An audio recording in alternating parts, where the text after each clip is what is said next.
Bien, pues continuamos aquí en el Vértice, estamos ya en el tramo final del programa. Vamos con cosas más próximas y más cercanas. No sé si habéis escuchado, mis invitados aquí en la mesa, bueno, pues que ha salido ya el pliego para el tema del transporte urbano y que, bueno, pues que tan solo se han presentado 2 empresas, con lo cual digamos que a la oposición en este caso les ha puesto un poco las orejillas tiesas diciendo, uy, pues qué poco, qué condiciones tan, no sé, poco halagüeñas deben ser para que tan solo se hayan presentado dos empresas. Así, a grosso modo, digamos que de las 3 líneas que hay ahora mismo, que no sé si son 3 vehículos los que las cubren, pues ahora se quieren ampliar a 11 líneas, pero con tan solo 5 vehículos, etcétera, etcétera. Es decir, parece ser que la cosa no anda demasiado bien. No sé si sabéis algo al respecto o simplemente lo dejamos pasar. ¿Qué opináis sobre el transporte público urbano? El transporte es una asignatura pendiente aquí en Lorca, ya lo hemos dicho muchas veces. Yo he abogado en algunos foros por un tranvía que no es ningún disparate. Un tranvía como puede estar en Murcia. Y más si nos soterran el tren. Bueno, claro. Si nos soterran el tren ya lo tenemos hecho, como bien dice. Bueno, exactamente, pero de momento me quedo con un tranvía por arriba, por todo el casco antiguo, pues sí, que es mucho más bonito, mucho más, además va lento, no es peligroso, y incluso, aunque la inversión a priori puede ser cara, pero luego la rentabilidad es muchísimo mayor.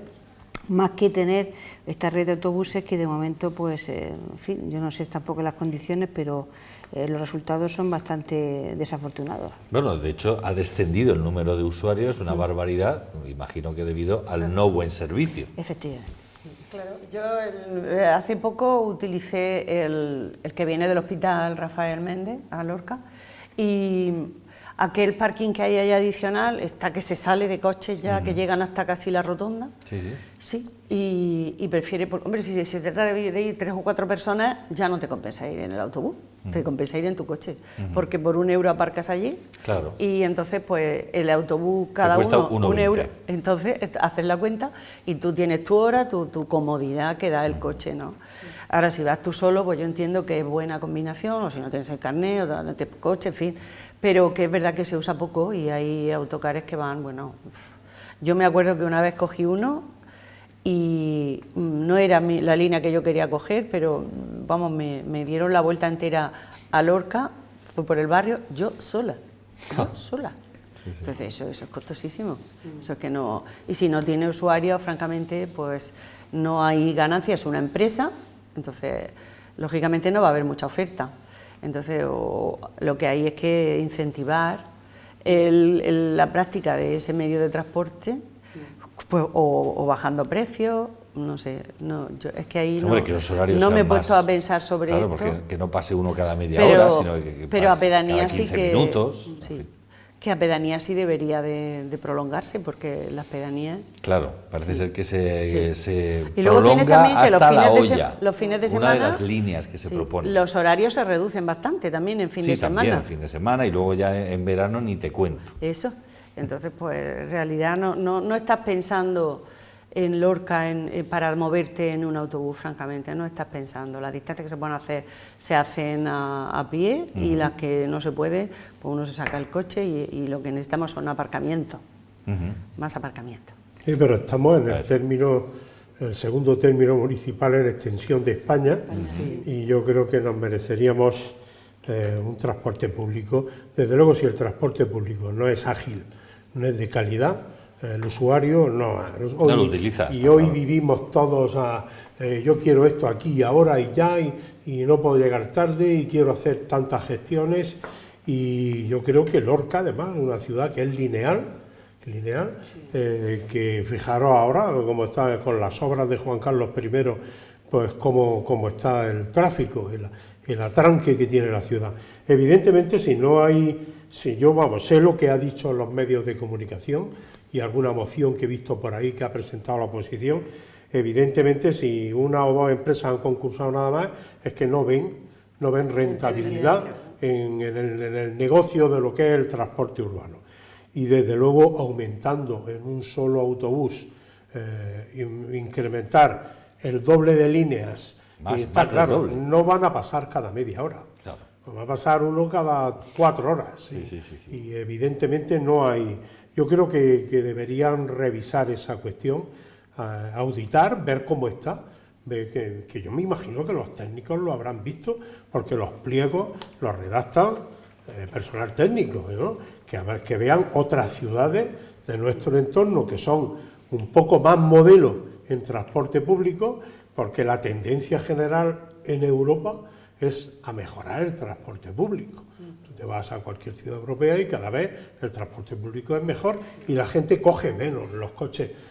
Y hay ciudades como Madrid, en donde dentro de poco pues ya no se podrán mover determinadas matrículas en determinados días. Pues en Lorca terminará pasando igual. Yo haría una revisión de los pliegos del concurso, ver qué ciudades están en un rango de un mejor servicio. Evidentemente, pasar de un servicio regular a algo súper magnífico no es fácil, pero tratar de mejorar, sí, evidentemente. Y luego con la cantidad de diputaciones que tenemos, de barrios, claro, de hospital y demás. O sea que revisar el concurso, revisar los pliegos, ver qué posibilidades, hablar con las empresas también, para ver qué valores o qué ítem hay que introducir o qué subvención, porque evidentemente el transporte público hay que subvencionarlo. En Murcia no se mueve el autobús. Pero al usuario también hay que darle ventaja, hay que hacer un carnet de descuentos, si se coge de talonario, y sobre todo calidad. A mayores, a niños.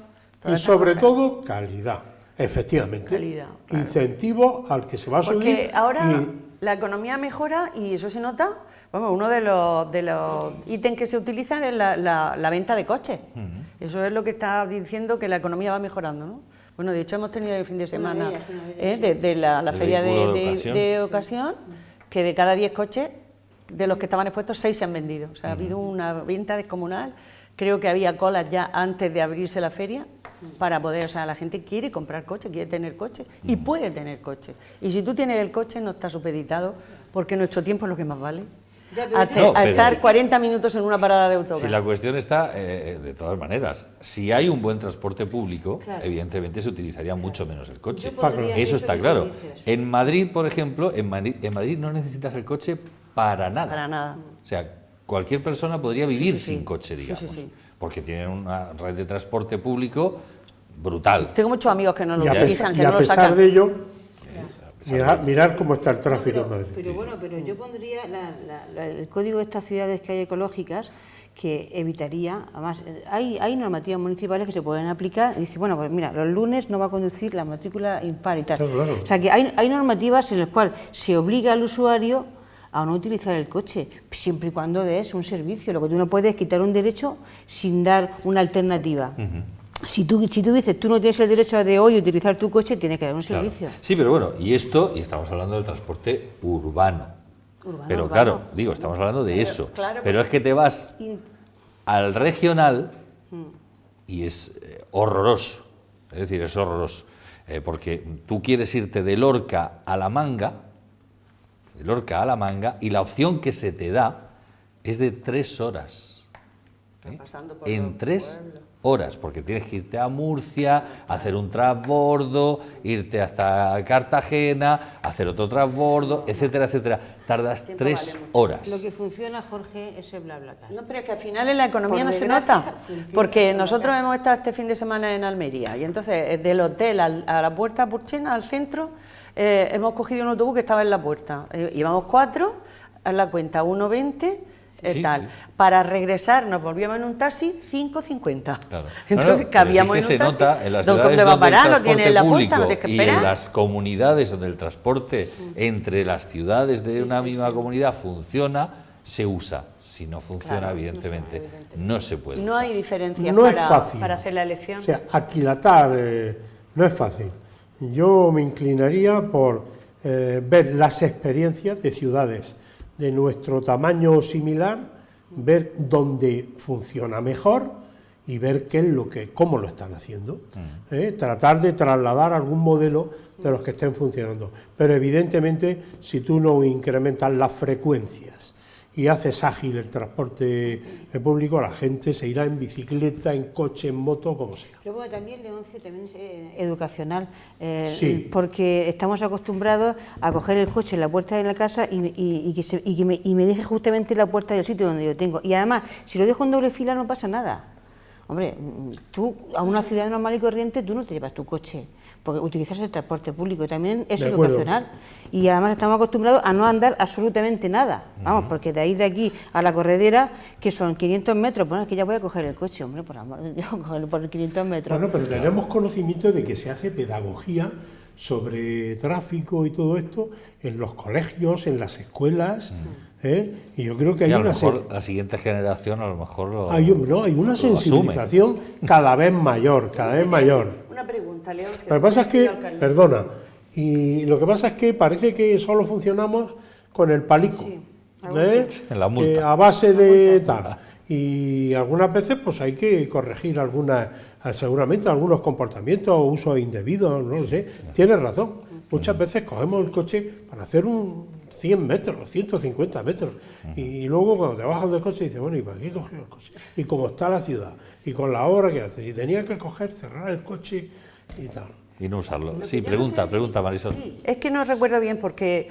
sí recuerdo que la ley de base de régimen local en los municipios mayores de 50.000 habitantes hay que prestar obligadamente a los ciudadanos un servicio del ayuntamiento, por ejemplo de abastos, de mercado de abastos, pero no sé yo si de autobuses, si eso ¿también? Entonces no hay más remedio que subvencionar, si no son rentables las líneas. No, y de hecho se reciben subvenciones importantes por parte de las comunidades autónomas que tienen transferido estas competencias, se reciben, si no, no habría transporte público.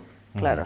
Pero hay redes ferroviarias que son totalmente deficitarias y que hay que mantenerlas. Creo que las cifras para mantener en Murcia, ha salido en prensa muchas veces, para mantener, cuando se abrió el tranvía, para mantener los autobuses, sabes que hay una guerra entre tranvía y autobuses, porque no hay suficiente clientela para ambas cosas. Y creo que el coste del tranvía, no sé, no quisiera decir una cantidad para no equivocarme y alguien me diga que soy un bárbaro, pero es alucinante los millones de euros que cuesta mantener ese bonito tranvía en Murcia, pero que es espectacular. Pues claro, lo ves que coge y desde los centros comerciales atraviesa toda la ciudad y que la gente lo usa, pero que todos no lo usan, o los autobuses y tal. Y en Murcia hay minibuses, hay autobuses más grandes y tal, pero las cifras de subvención y de ayuda son millonarias en el tema del transporte urbano en Murcia, en capital. Puesto que nos cuesta dinero, deberíamos usarlo más. Y de hecho hay ciudades como Jaén que pusieron el tranvía, lo inauguraron el primer día a ver si funcionaba la máquina y ya no ha vuelto a andar.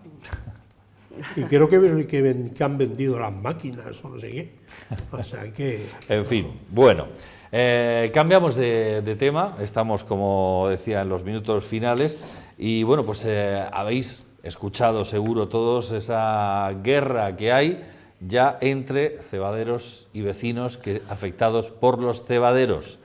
¿Qué opináis, qué pensáis de esta cuestión? A la que también le he preguntado, por cierto, a Miguel Padilla, y él lo que ha venido a decir es que hablando se entiende la gente. Ese ha sido su resumen. Sí, y cumpliendo la normativa, porque hay una normativa de exigencia a los cebaderos que si se cumple a rajatabla no tienen por qué emitir olores, no tienen por qué producir contaminación, y entonces eso es lo que hay que pretender, que se cumpla la normativa, que era verla AILA. Entonces, ¿qué pasa? ¿Que antes está el chalet que el cebadero? Pues no lo sabemos. Si la calificación del suelo lo permite, oiga, usted tiene ahí un chalet, pues la calificación del suelo lo permite. Hay que pensar con cariño de que eso también es un foco generador de puestos de trabajo, y el trabajo es muy, muy, muy importante. Entonces, sí, pero vamos a verlo como ha dicho Miguel Padilla, yo lo veo así también, vamos a verlo con cariño y sobre todo con la exigencia firme de parte de quien supervisa, que no son sino los propios ayuntamientos, del cumplimiento de la normativa, que está pendiente pues de las balsas de purines, de todo lo que es contaminación ambiental y contaminación de olores, en fin, acústica, de todos los sentidos, porque yo entiendo que es muy molesto tener un cebadero al lado, lo entiendo, pero oiga, si la ley lo permite, usted cuando se hizo la casa tenía que saber que ahí se podía, ¿no? Cada caso es para analizarlo de forma individual y sobre todo dependiendo también de la magnitud del cebadero que se pretende instalar. Es que eso no se puede hacer una opinión generalizada. Sí, y sobre todo, como tú bien has dicho, es extremar las condiciones medioambientales, hacer un impacto medioambiental, ver si realmente se cumple la normativa, porque sí hay recursos sanitarios para evitar el exceso de olores y el exceso de contaminación, eso lo hay. Y entonces, pues, además, si hay un cierto terreno permite una explotación de 100 cerdos, tú no puedes meter 300. Entonces, ahí, cumpliendo esa normativa, yo creo que se pueden paliar bastante. Que va a haber quejas siempre. Siempre habrá una persona que le moleste, pero también me molesta a mí que debajo de mi casa a las 11 de la noche haya gente, aunque la normativa te diga que hasta las 12, pero yo a lo mejor a las 11 yo tengo que descansar a las 11. Pero hay casuísticas muy especiales. Claro, pero bueno, siempre hay caso a caso. Por ejemplo, yo conocía un caso, que era una casita de una familia muy modesta, que el niño lo llevaban al colegio y el niño tenía, fíjate las consecuencias que tiene, ¿eh? El niño tenía un rechazo en el colegio, que no quería ir al colegio, porque no se le acercaba a nadie. Pues vamos a ver, la ropa del niño olía a cebadero terriblemente. Y entonces yo le dije, este niño no va al colegio, yo que llevaba la responsabilidad de menores, tengo que saber por qué. Y dice, usted no lo va a entender si no viene a verme. No, pues que yo voy a verla. Y me metí por el campo y por los tormes y llegué a aquella casa.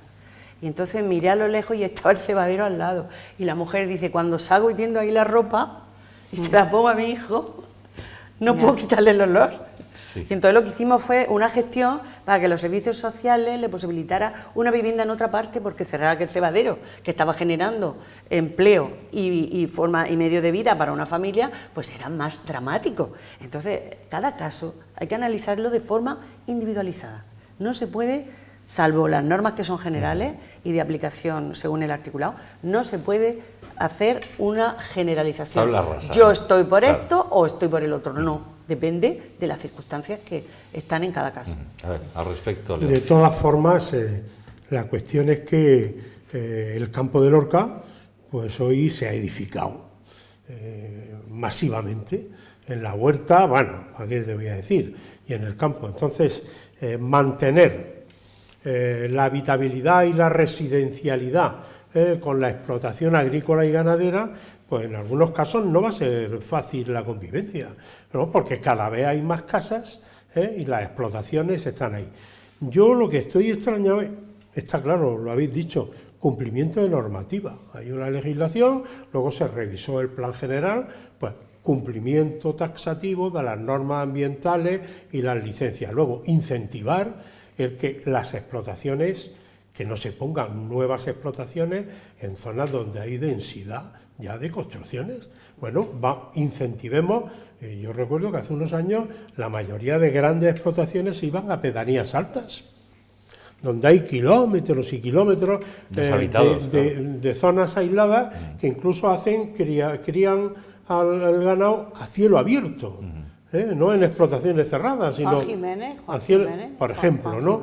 Entonces, incentivar traslados, sobre todo de los grandes. Luego, no dar licencias nuevas en sitios donde, si hemos dado una licencia de construcción de 10 chalés o 10 casas residenciales en un sitio, pues no puedes dar a los 4 días una licencia para poner 1.500 cerdos al lado, colindante. Es un poquito de cabeza, ¿no? En los departamentos de urbanismo, donde sea. Y si la legislación lo permite, pues no hay más remedio que rápidamente sentarse a negociar todo el mundo, revisar esa legislación y en donde se haya que prohibirlo, prohibirlo. Y luego, sobre todo, lo que ha dicho Badilla, hablar, legislación y hablar, y llegar a acuerdos. Terminamos. Que no es fácil, ¿eh? No es fácil, ¿no? No, porque además hay un reglamento de actividades molestas y todo Sí, no, eso. está O sea, claro. si está todo con normativa. Sí, no nos queda más tiempo. La economía de Lorca ha estado basada Claro, desde que antes de nacer nosotros por el sector primario y el sector ganadero. Sí, Claro. no, sí, el problema parece ser que es el incremento que está habiendo precisamente de esas granjas. Y ha llegado una crisis económica y la economía de la ciudad se ha mantenido con el sector primario. Eso sí. Y ha llegado un terremoto y la economía de Lorca se ha mantenido con el sector primario y ganadero. Y si se nos conoce en el exterior es por nuestros cerdos, nuestros jamones, nuestros embutidos y nuestra chacinería. Pero ¿cuántas veces hemos estado en Almerara y nos han venido de pronto una ráfaga de olor a cebadero? Y yo me digo, ¡ay, qué bendición, Dios mío! Esos que hay impuestos de... Sí, y luego hemos estado a lo mejor en una boda en el Amaltea y de pronto te ha venido también otra ráfaga. Y dices tú, pues yo no lo veo con desagrado, te lo digo sinceramente, porque que alguien está viviendo bueno, eso. pero hasta que lo tienes al lado de tu casa y lo tienes todo el día. Claro. Ronda final de 1 minuto. Sí, claro. No hay para más. Ronda final de 1 minuto. ¿Qué opinión os merece esa moción de censura que ha planteado Podemos al presidente del gobierno? Pues en mi minuto es menos de 1 minuto, es perpéntica total. Fue sin cabeza ninguna, sin estructura, sin cabeza, porque no hay una persona que represente y que tire del carro de... Además, las mociones de censura tienen que tener un candidato.